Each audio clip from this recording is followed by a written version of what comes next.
Bom, pessoal, então hoje nós vamos falar sobre os dispositivos indicadores de gamesas elétricas. Então, breve sumário da aula de hoje aqui a gente vai falar de instrumentos, né, as classes de instrumentos analógicos, né, o clássico voltímetro, amperímetro, ohmímetro, né, o comum que a gente vê aí nos multímetros, erros de paralaxe, medições de potência, instrumentos digitais, multímetro e osciloscópio. Então, a ideia principal é a gente falar sobre os instrumentos analógicos e digitais, né? Então, os analógicos são eletromecânicos, né? Geralmente utiliza uma ponteira, né, que fica se deslocando no formato meio que esquerda para direita, geralmente, né? E os digitais eletrônicos geralmente usam displays e dígitos, né? Ou de certos segmentos para mostrar as indicações, tá? Então, a gente vai falar um pouquinho da precisão e da classe dos instrumentos, né? Então, existem vários tipos de classe, né? Então, onde os erros são menores para classes, né? E erros maiores para determinados tipos de classe. Então, o índice da classe está diretamente relacionado aos limites de erros, né?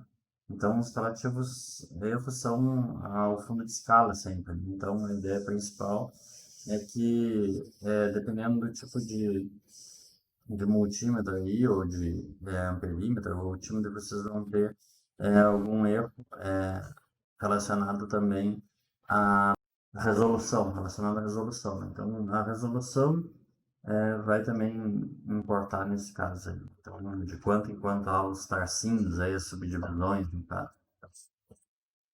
Bom, alguns instrumentos analógicos, eles usam um galvanômetro, né? Então é uma bobina que proporciona um deslocamento da parte móvel, você via campo magnético, né, na verdade, isso faz com que a ponteira se desloque.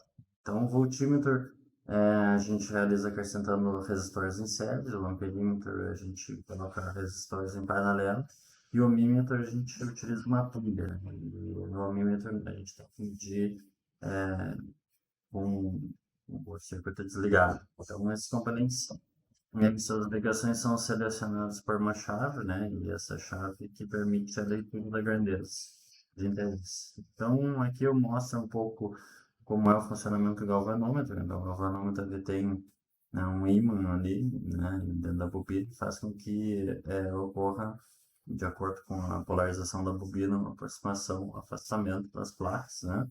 Então, acaba que a parte móvel ela consegue se movimentar, né? E aí a gente consegue apontar melhor para onde vai a ponteira. Então, a ideia principal é que alguns instrumentos usam também o galvanômetro de ferro móvel, né? Então, eles são utilizados geralmente em instrumentos de painel. Então, eles têm duas barras de ferro adjacentes, são magnetizados através de uma corrente, né? E aí, quando transmitidos algum tipo de corrente na bobina, ele se desloca, né? Então, ele faz um movimento oscilatório, né? Ou rotativo, né, no caso, para quando o campo magnético vai para um lado, vai para o outro, né? Então, ou quando ele oscila, né? Então, essas ponteiras, elas, né, variam, né? A ideia principal é que esse tipo de instrumento pode ler tensão, corrente contínua, deflexão da ponteira proporcional ao quadrado da corrente. Então, a gente mede o valor RMS, então, chamado valor eficaz. Então, a ideia principal é que a gente consiga fazer esse movimento usando esses ponteiros. Então, aqui está mais ou menos uma ideia, né? Do tipo de bobina móvel também, né? Então, tem mais de um tipo de bobina, né?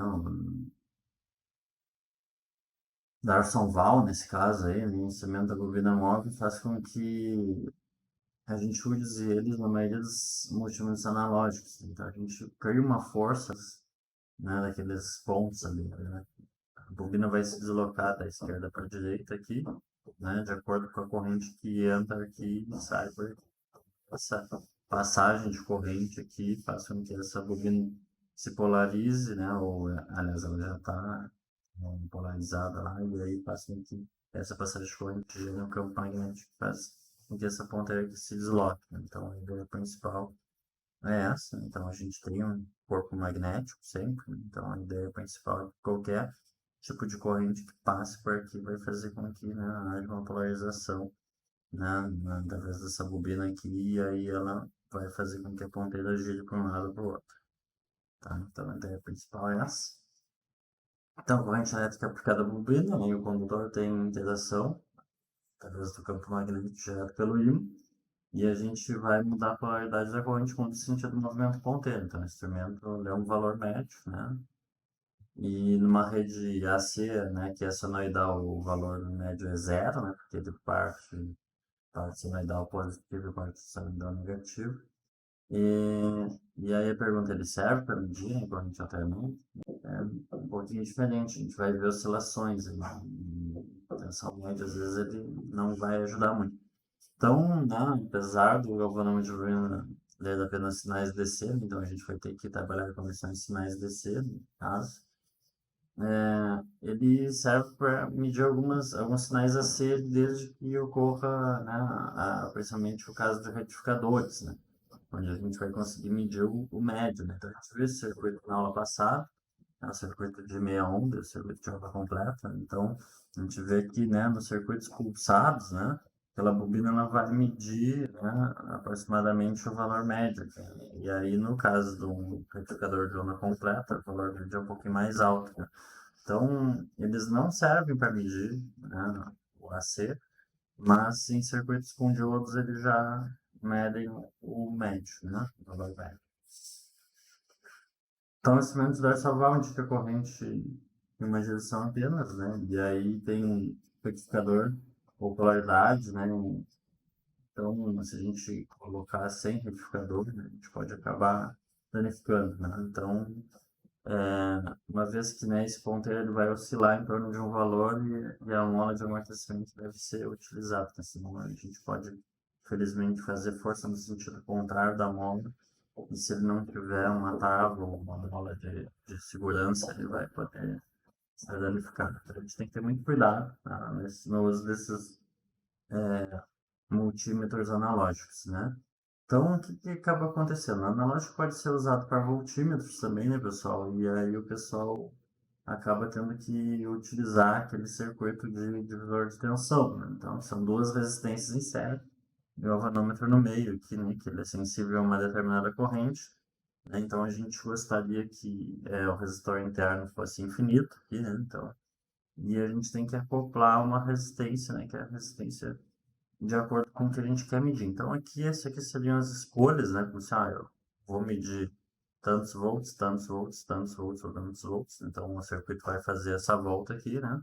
Vai vir pelo positivo, vai passar pela resistência acoplada, vai passar pela resistência interna, vai passar pelo galvanômetro, vai voltar, né? Então, a ideia principal é que a gente consiga, né, fazer com que essa opção a gente escolha a escala de acordo com esse resistor acoplado, né? Então, basicamente é isso.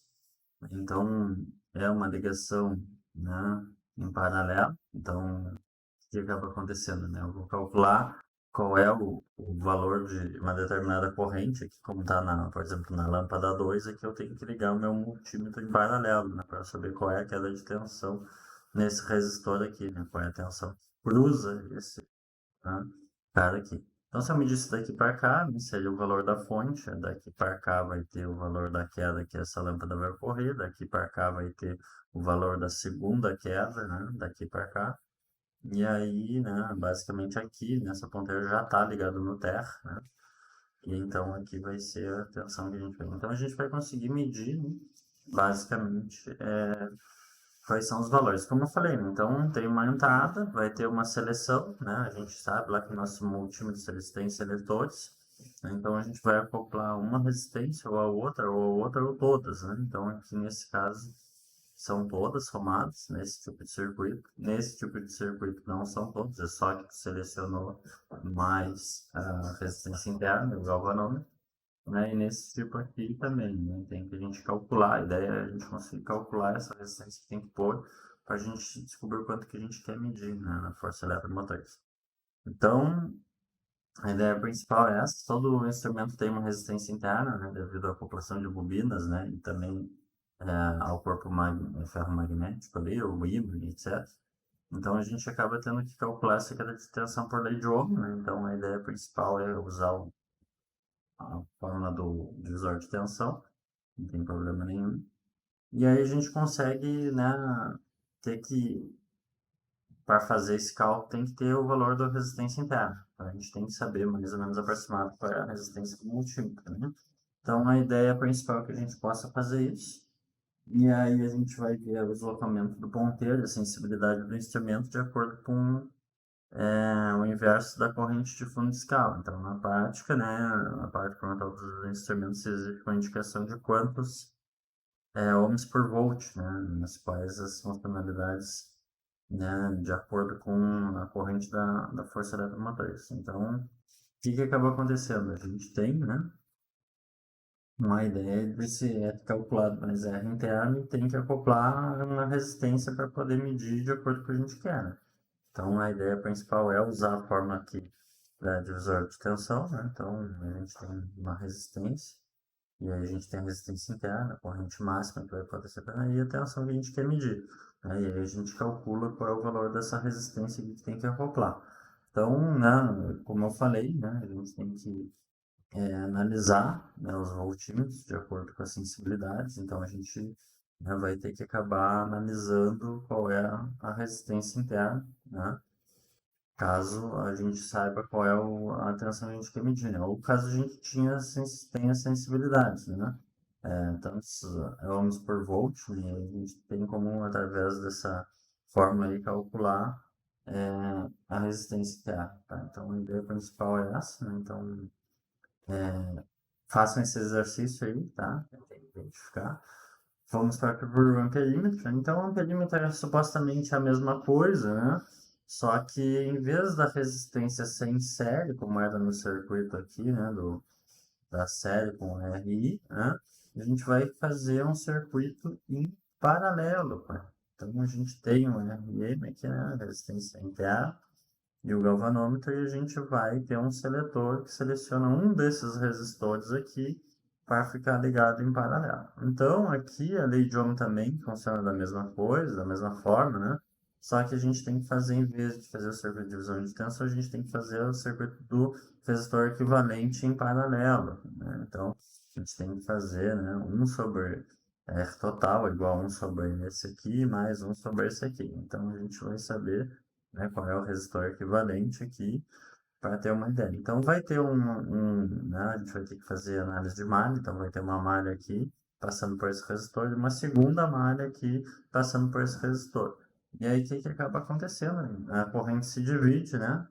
Aqui parte passa por esse circuito, e a outra parte passa, e a soma das correntes é a entrada total de corrente, né? Então, a soma das correntes é basicamente a corrente total, né? Então, a gente tem que usar essas equações que a gente já conhece, da lei de Ohm, basicamente, análise de malhas, né, para fazer a medida. Então, a diferença é que aqui o amperímetro ele tem que ser colocado em série no circuito. Então, para a gente saber qual é a corrente que passa por esse circuito aqui, né, a gente tem que ligar ele, né, entre as duas lâmpadas, né, se fosse esse circuito, né? Então, a gente tem que ligar um polo aqui e outro polo aqui entrando na lâmpada, né? Então, a gente tem que colocar ali no meio, né? A ideia principal é essa, tá? Então, é diferente a forma de medição. Então, existem mais de um tipo de circuito, então reparem, né? Tem alguns circuitos de ligação, de como é que é feito. E a ideia principal é que a gente, né, crie, né, nesse circuito em paralelo. Então, se a corrente vem por aqui, ela vai ter uma corrente passando por um desses resistores e uma outra corrente passando pelo galvanômetro, né, passando pela segunda malha, né? A primeira malha vai ser essa aqui, entrando, passando por R2 e indo por terra. E a segunda malha vai ser esse passando por aqui, vindo, passando por R, passando pelo galvanômetro e indo por terra, né? Então, é a mesma coisa aqui, né? Algum outro tipo de circuito. A gente vai ter uma malha passando aqui, né? No caso, a principal é que nessa seleção, né, na verdade, tu vai ter duas malhas, né? Então, vai ter uma passando pela soma de R1 mais R2 e o RI na segunda malha. E aí, seleciona só o 2, aí tu vai ter uma malha passando por R1 e uma outra malha, né, passando por R2 mais RI fazendo a volta. Então, né, reparem que esse tipo de circuito aqui é um pouco mais complexo, né? Porque ele faz uma soma das resistências caso seja 1 e faz uma soma das outras resistências caso seja 2, né? Porque ele acaba passando por R2 mais RI para depois ir por terra. Então, né, esse tipo de caso a gente, né, de certa forma, também pode acabar fazendo o cálculo dessas resistências para a gente quer fazer uma escala. Por exemplo, aqui a gente quer medir 2 amperes até 2 amperes na escala, que a gente quer medir até 20 amperes. Então, qual é o valor das resistências? A gente tem que saber qual é a corrente máxima em cima do galvanômetro, né? E qual é a resistência interna do galvanômetro. Então, a gente tem que calcular esses caras aqui, né, essas resistências shunt aqui, para saber quais são né, fazer os cálculos e saber qual é, a forma exata, digamos assim. Então, às vezes, a gente tem que acabar fazendo, né, soma de resistores em série, que caso seja o caso, né? Então, a ideia principal é que a gente consiga detectar, né, quais são os valores de resistores que eu tenho que pôr para poder utilizar o galvanômetro. Tá? Então, esse aqui é um dos princípios, né? Agora a gente vai falar um pouco do princípio do ohmímetro analógico, né? Então, o ohmímetro também usa um galvanômetro, né, pessoal? E só que depois você tem uma bateria em série. Então, é ele que energiza o circuito. Então, a gente não pode, né, ligar um ohmímetro num circuito energizado. Por que que não pode? Porque vai ter corrente reversa, né?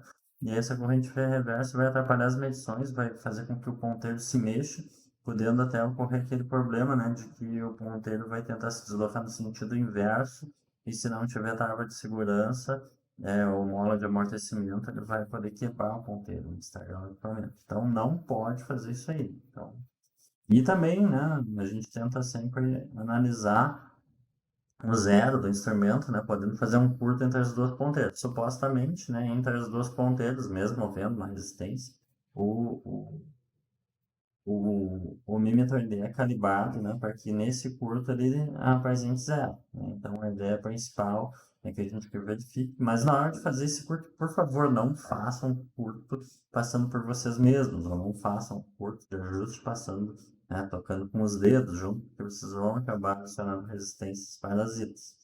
Então, a ideia principal é que vocês façam um curto direto, ponteira com ponteira, né, nas pontas de prova. Então, a ideia principal aqui, né, a gente acaba tendo uma ideia de uma resistência com bobina móvel, né, e aí a gente consegue acoplar alguma resistência para fazer o ajuste, né, e utilizando as ponteiras de prova e fica em série. Então, o circuito, na verdade, ele é tranquilo de ser entendido, né? Então, a gente vai fazer duas ponteiras de prova, um ajuste ali, vai passar pela resistência e vai ter uma bateria. Então, se a gente tiver uma bateria aqui analisando a tendência, né, é que essa bateria injete uma tensão no circuito. Então, ela injetando tensão no circuito, ela já vai ter essa resistência de ajuste zero aqui, a gente já tem. E aí, quando tiver aqui algum tipo de escala, né, a gente tem que colocar uma outra resistência em série. E aí ele vai conseguir medir, né, a resistência do resistor que colocar entre as ponteiras de prova aqui. Então, a ideia principal é essa, tá? Não tem muito mistério. E é assim que se usa o ohmímetro. Então, lembrem-se bem que a gente não pode ligar em circuito energizado.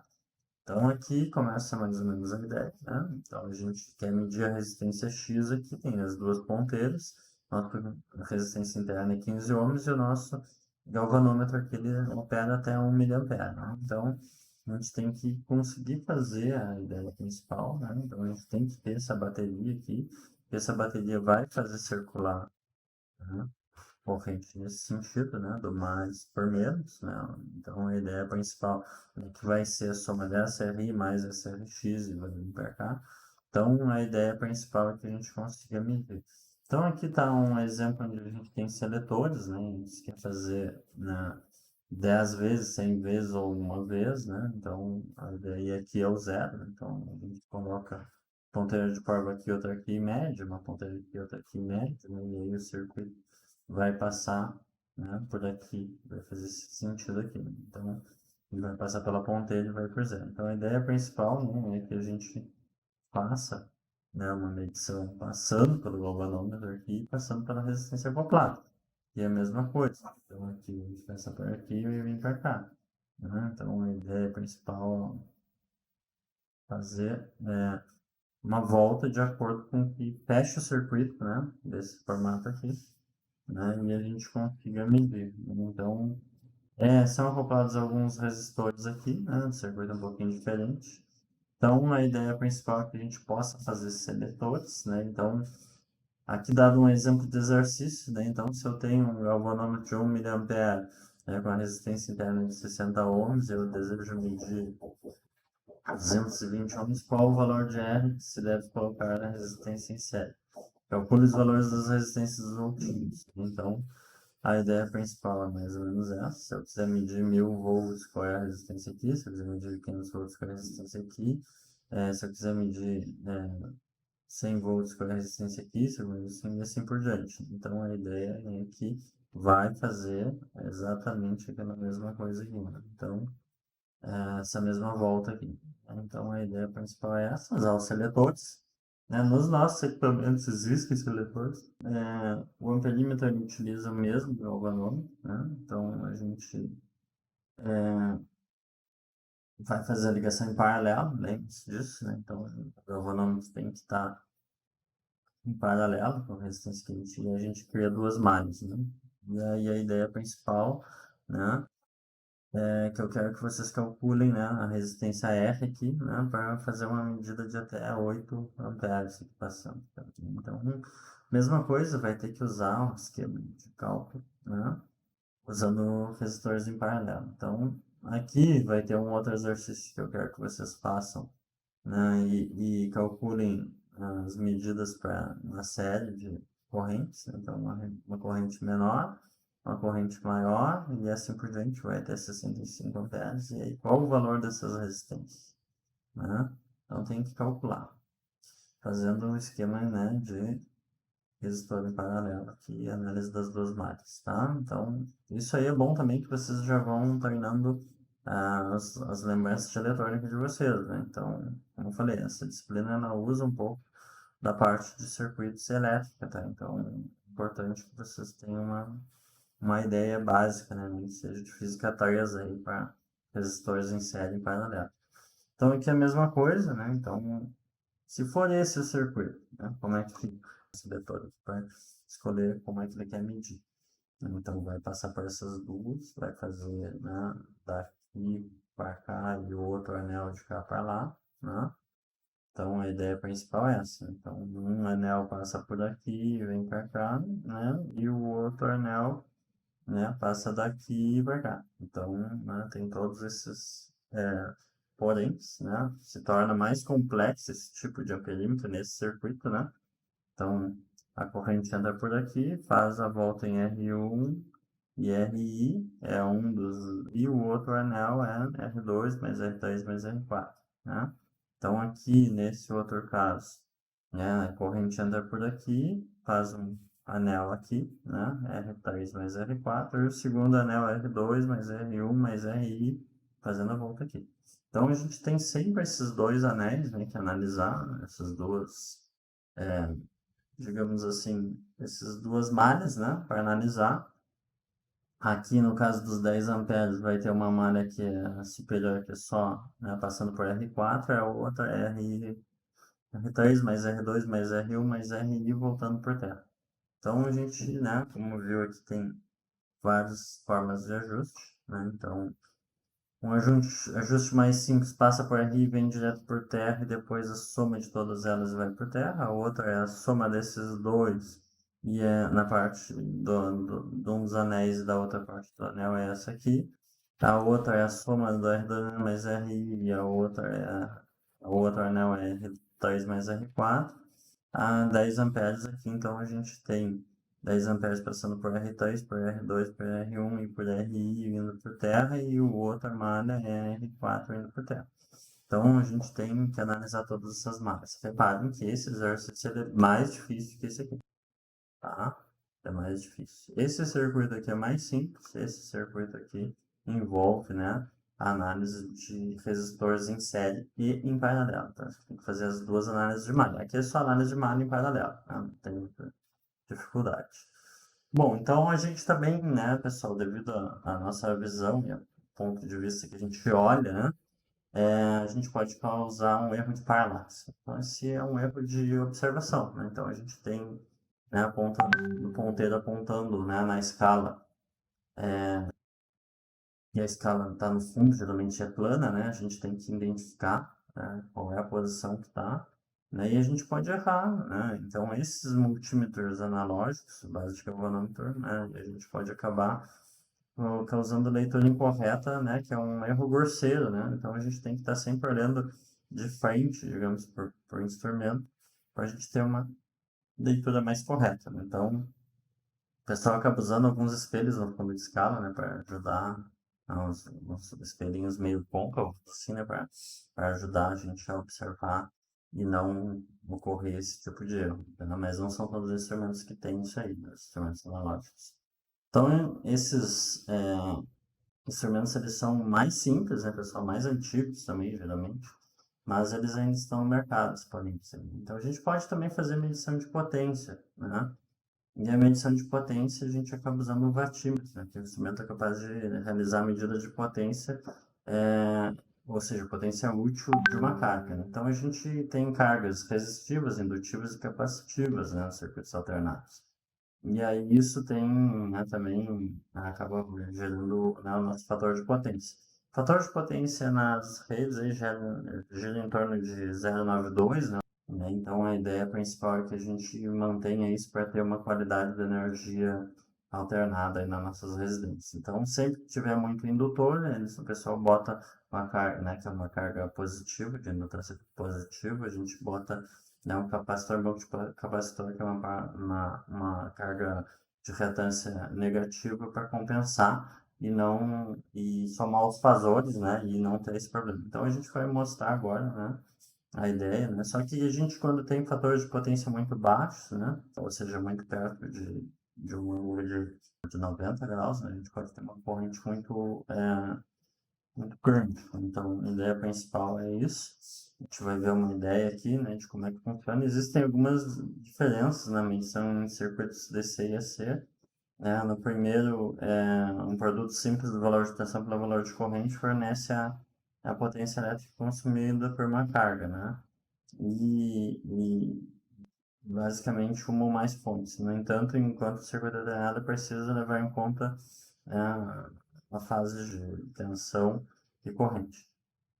A fase de tensão e corrente aqui que vão definir. Então, a gente tem um atraso entre a fase de tensão e corrente, então a gente tem que, né, multiplicar uma pela outra e aí há um deslocamento, então a gente tem que, né, fazer uma análise aqui de tensão e corrente aqui, né? Então, para fazer essa multiplicação ponto a ponto, né?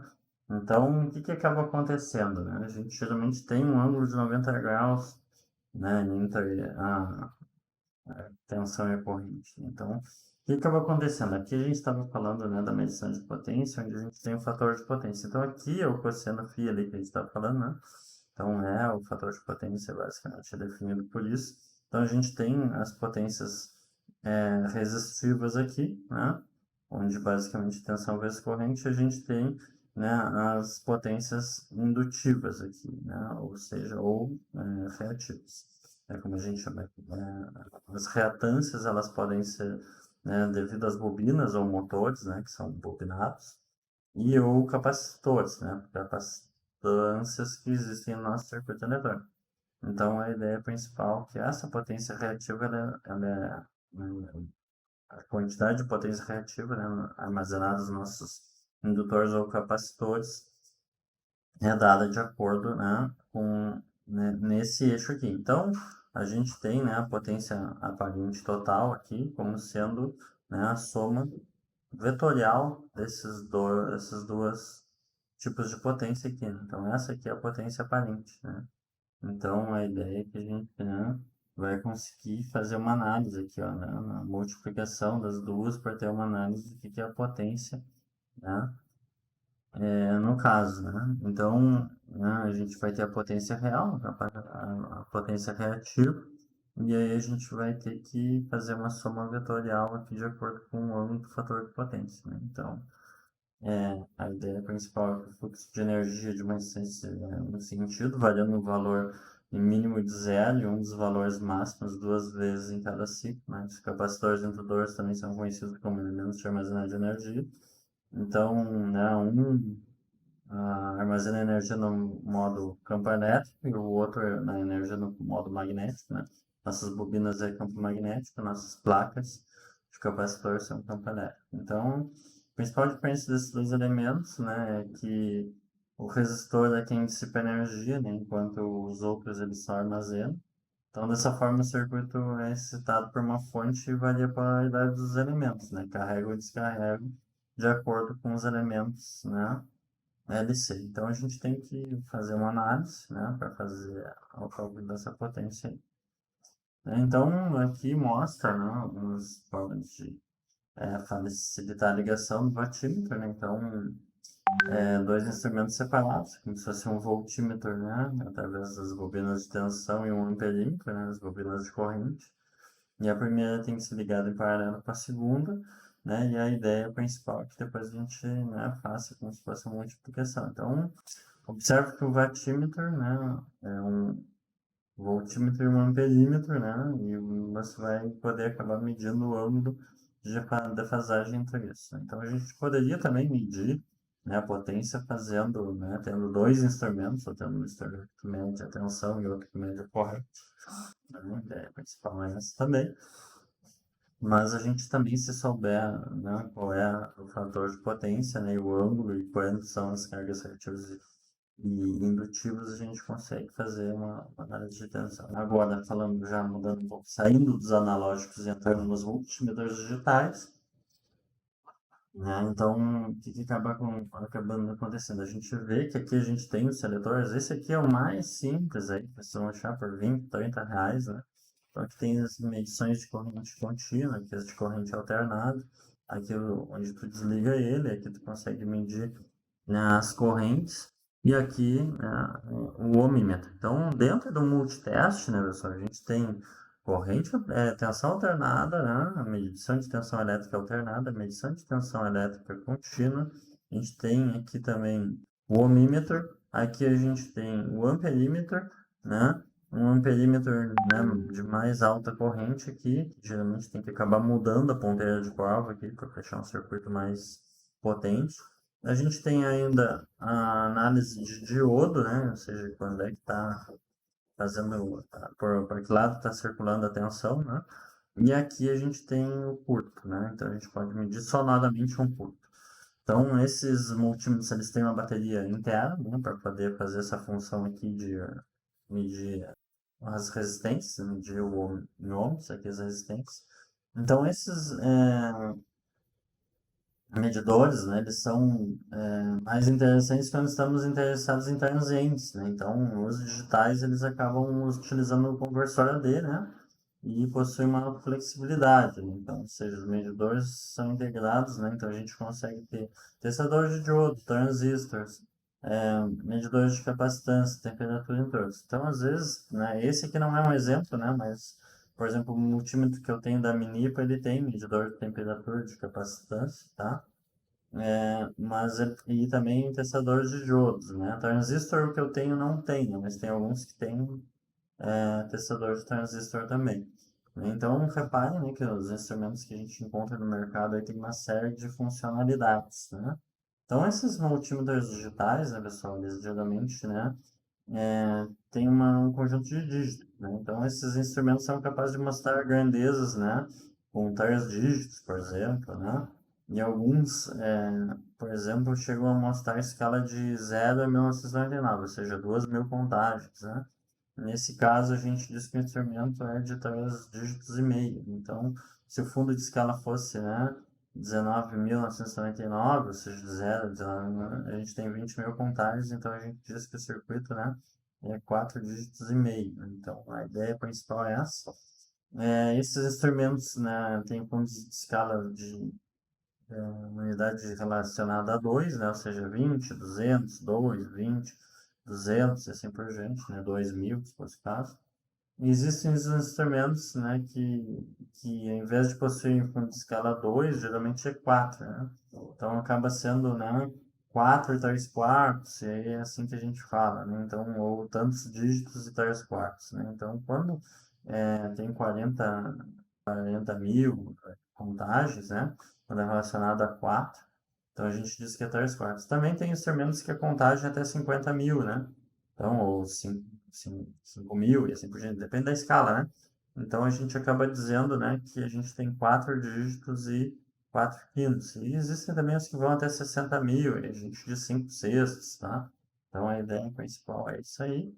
Então observe que o número de dígitos também define a resolução, né? Então, uma vez que o dígito representa a menor variação lida por esse instrumento, então é tantos volts relacionados ao número de dígitos, então a gente vai saber quantos volts por divisão, né, como a gente costuma dizer. Então a ideia principal é que a gente consiga compor a incerteza através desses fatores, né? Então a ideia principal é que esses multímetros eles são atualmente poderosos microprocessadores, né? E aí a ideia principal é que possuem conversores AD, então a gente vai ter esses ADs acoplados em um LCD, né? E esse LCD vai mostrar então talvez os efeitos de LED. Então a gente costuma ter muitas vezes um AD de baixo custo, né? Conversor já acoplado num decodificador de display, né? E existem alguns no mercado, né? Como o LAD, 7107, assim por diante. Isso facilita, né, a construção, é feita algumas ligações somente, então é tranquilo de fazer, né? E também pode ser usado o microcontrolador para implementar um multímetro. Então aqui algum exemplo que o pessoal usou, o 16F877, é um PIC, né? Um microcontrolador, né? Pode ser da Maxim, pode ser da Atmel, pode ser esses da Atmega aí, né, que a gente usa, e pode ser da Microchip, que nem é o PIC, mas a ideia principal é que a gente utilize um microcontrolador e um display para fazer, né, uma bateria interna para fazer esse multímetro. Então, a gente vai falar um pouquinho da precisão, né, desses instrumentos. Então, a gente acaba tendo, né, uma leitura de acordo com a escala, né? A gente escolhe ali as escalas e aí a gente tem que fazer a medição, né? Então, a ideia é sempre calcular os erros baseados né, nesse display, né, e de acordo com a medição, né? E aí a ideia principal é que a incerteza é uma combinação desses fatores, né? Então a gente tem um percentual da leitura, o erro, que é o percentual da leitura, e o erro que é, né, a nossa sensibilidade de dígitos lá, né? Então a gente tem que fazer uma combinação para flutuar, né, um dígito menos significativo aqui e ter uma ideia de quanto é a incerteza. Então aqui nesses instrumentos, né, ele vai falar que ó, a gente tem, né, uma resistência, né, na escala de resistência, né, a gente tem mais ou menos 2% de erro de leitura, mais dois dígitos, e aí aqui a gente vai falar a mesma coisa, né? Então, relacionado a esse caso aqui. Então, a gente tem uma tensão de 20 volts, né? E a gente tem 0,7 mais dois dígitos, e aí na escala de corrente a gente tem 1,2 mais dois dígitos.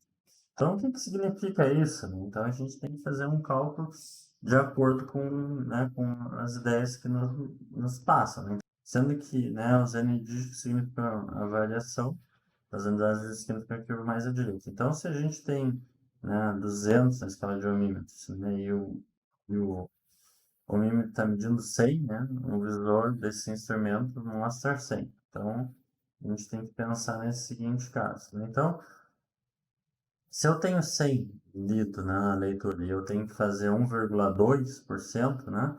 Então, 1,2% de 100 é 1,2. Né? Tem que fazer via calculador, então, os 200, né, ohms, que é o total, né, da escala de resistência, divididos, né, pelos 1000 pontos de escala, que são 3 dígitos, né? Então a gente faz essa divisão e encontra o 0,2. Então esse 0,2 ao quadrado também soma esses dois dígitos da raiz e a gente acha a incerteza. Então nossa incerteza aí bateu, né, para essa escala aí cerca de 1,2 ohms, né? Então essa incerteza é mais ou menos, né, 1,2, ou seja, pode flutuar para mais ou para menos. Então aqui dá um outro exemplo, né, de um outro instrumento na escala de 20, tensão contínua, né, 20 VDC, e a incerteza de 0,05. Né? Então a gente tem na leitura esse erro aqui e 3 dígitos. Então a gente tem que fazer, né, incerteza para 100 milivolts. Então basicamente, né, a gente tem 0,5, 0,005 de 100 milivolts, tem que colocar aqui, né?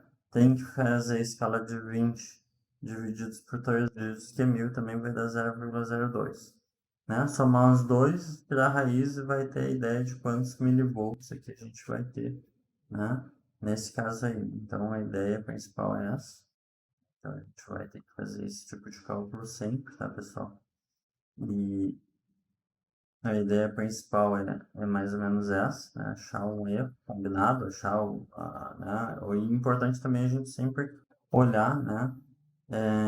Essas informações, né, no manual do fabricante. Então, o manual do fabricante geralmente nos diz lá, é tantos por cento mais tantos dígitos, né? Então, a gente, através dessas, a gente consegue calcular a incerteza em cada escala, né? E tem um porém, né, que sempre quando a gente usa uma escala inadequada, né, pessoal, a gente usa uma escala maior, a gente geralmente está ampliando o erro de medição, tá? Principalmente devido ao percentual do erro de leitura aí, né? E aí esse valor aqui vai aumentar muito e a incerteza vai aumentar devido a escala ter sido escolhida de forma errada, tá?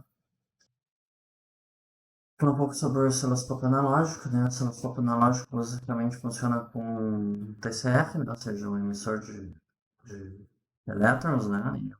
E basicamente, né, na forma de feixe, que aqui sendo filamento. É o mesmo princípio do tubo de emissão de raios catódicos da TV antiga, né? TV analógica antiga de tubo, né? Então a gente, né, também conhece isso como uma válvula elétrica. Então a gente tem aqui um filamento que aquece, né? É uma resistência, essa resistência aquece basicamente o catódo. Então a gente tem um controle de emissão aqui, né? Então a gente foca esse anodo aqui e acelera, né? E a partir daí a gente tem uma deflexão vertical e horizontal.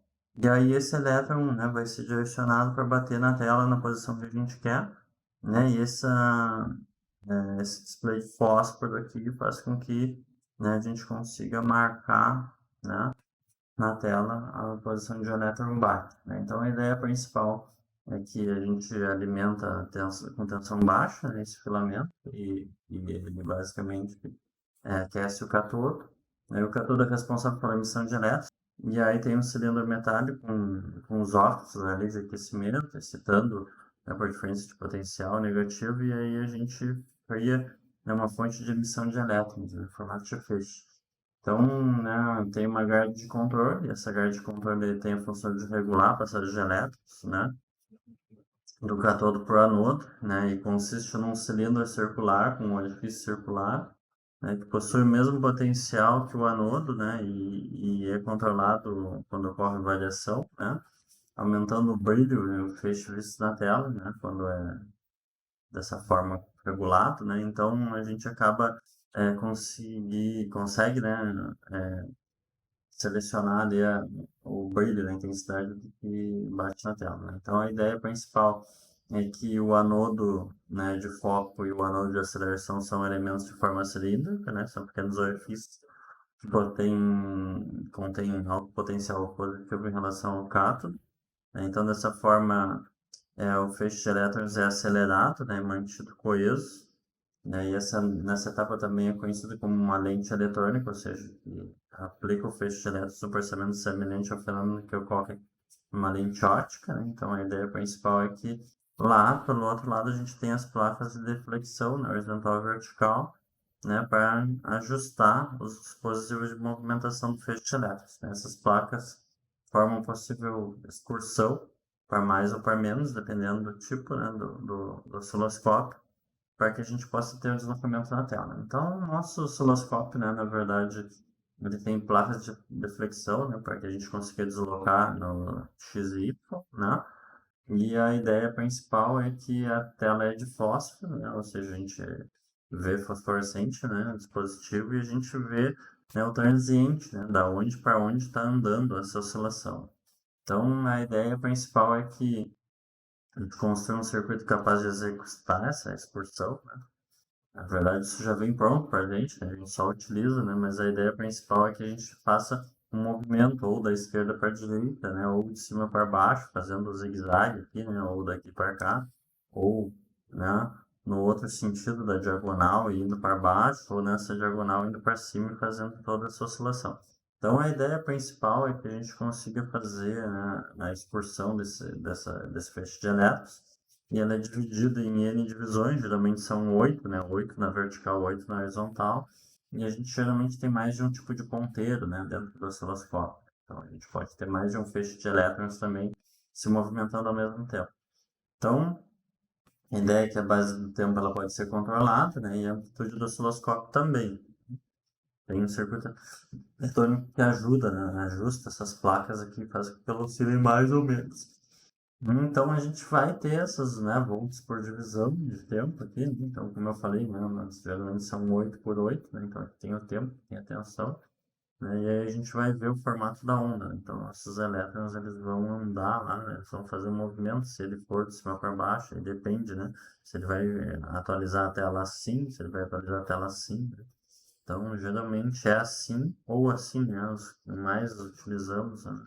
E alguns às vezes começam a ser de baixo para cima, fazem toda essa atualização dela. Então a gente vê, né, um feixe de elétrons aí se movimentando no analógico. Aqui também é a mesma coisa, né? Ele vai andar desse formato aí.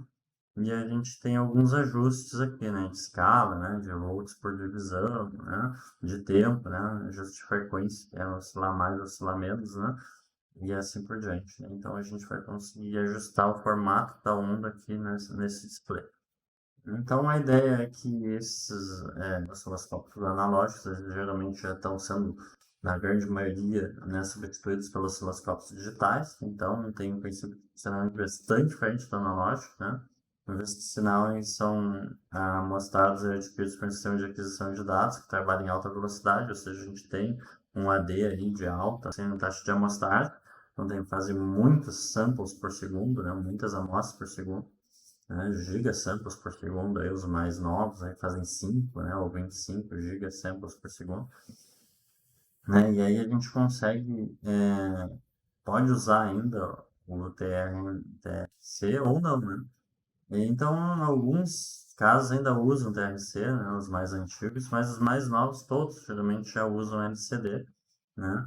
E a fim de usar o LCD, né, a gente tem no nosso laboratório um parecido com esse aqui de baixo, né? Então, repare que esse aqui ele já tem uma série de funcionalidades, né, como visualização contínua, possibilidade de congelar a tela, a gente tem um esquema aqui para congelar a tela, para dar um hold. A gente tem também, né, a programação do disparo, ou seja, só quando ele atingir tal tensão a gente mostra, né, algo do gênero. Então, a gente pode programar um modo de visualização, se a gente quer ver RMS, se a gente quer a tensão média, se a gente quer ver a frequência, o tempo, né? Então, a gente tem ajuste automático de canais, então a gente encaixa as ponteiras aqui e ele já automaticamente já mostra, né? Já faz uma regulagem dos canais, faz divisões, né? E a gente pode ligar o instrumento em rede, então alguns aqui possuem cabo RJ45, né? E tu pode ligar ele também no dispositivo de armazenamento. Os nossos lá tem esse esquema de pendrive aqui, então você pode plugar um pendrive aqui e salvar, né, os dados e medições que tu fez no laboratório, né? Então, alguns desses recursos, né, ele tem também esquema de medições de coordenadas abscissas, né, ou seja, os eixos aqui, né? E essas barras móveis a gente pode posicionar onde é que a gente quer o início e o fim do trecho do sinal. Além disso, a gente pode também dar zoom, né? A gente pode fazer zoom dos sinais, né? A gente pode ampliar e assim por diante. E reparem que alguns, né, tem 4 canais, que nem esse aqui, ou 5 canais, ou mais. Os mais comuns só tem 2 canais, um ou 2 canais. Então, existe, tem essa opção. Aqui eu coloquei algumas das marcas mais comuns, né, que é tipo a Tektronix, a HP, depende, né, eu tenho Hits, eu tenho uns quantas marcas assim comerciais, né? Tem o Minipa, enfim, né? Então, o que que é importante, né, a gente saber também desses osciloscópios, né? O esquema das ponteiras, né? Então, a gente tem ponteiras passivas, né, onde a gente tem o pino e o terra. Então, o terra pode ser usado ou não. Então, essa ponteirinha, geralmente, ela sai, a ponteira que a gente pode desacoplar, né, a ponteira do terra, que o jacaré, geralmente é um jacaré de terra, se a gente não quer usar. né? Essas ponteiras também, algumas a gente tem um esquema de ganhos, né? A gente pode fazer uma vez, né, 10 vezes, 20 vezes, né? Então tem uma resistência aqui para fazer um ganho, né? Então isso é comum ter, né, em algumas dessas ponteiras passivas, tá? Então tem que cuidar na hora de tu usar, né? Algumas têm um ajuste aqui no próprio, né, corpo aqui do conector, né? Então tu pode fazer o ganho aqui nesse esquema aqui. Então, né, ele tem um seletor aqui, como se fosse um seletor, né? E aí a ideia principal é que essas ponteiras são as mais comuns, as que a gente mais vai usar, né? Existem algumas ponteiras ativas, né? Ou seja, que já tem terra, tem pino, tem LED, tem iluminação, tem condicionador de sinal. Ou seja, aqui dentro, né? Além de ter tudo, ter os LEDs e tal, né? Tem um condicionador de sinal, um amplificador de ganho operacional, né? Remoção de ruído, algum filtro, né? E a ideia principal é que esse tipo de ponteiro ativo aqui, ele já faz um condicionamento de sinal, tá? Antes de entrar no osciloscópio, ele já faz algumas correções e remoção de ruído. Então, eles geralmente vêm com uma série de acessórios aí, né? Cabos, tipos de encaixe, ajustes, e, enfim, e ponteiros, né? E as ponteiras, tipos de encaixe da ponteira, né? E a ideia principal aí vem com LEDzinho na ponta, né? Então, ou seja, ajuda a iluminar ali o circuito que a gente está querendo encostar também. A gente tem algumas ponteiras de prova que são essas para medir corrente via campo elétrico, então, ou seja, a gente vai ter que botar o fio cruzando aqui por dentro, né? E para conseguir fazer a medição no osciloscópio aí. Então, só que aqui é medição de corrente, tá, pessoal? E a gente também tem ponteira de prova diferencial, ou seja, quando o nosso circuito não está baselado por um terra, né?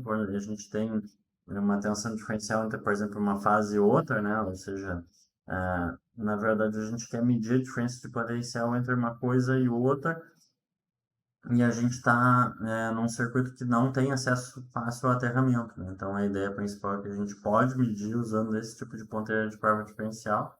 Então ele já tem um condicionamento de sinal também, né, para ajustar e tentar identificar e enviar para o osciloscópio, né, qual é a diferença que a gente tem do positivo para o negativo. Então essa é uma das ideias principais, né?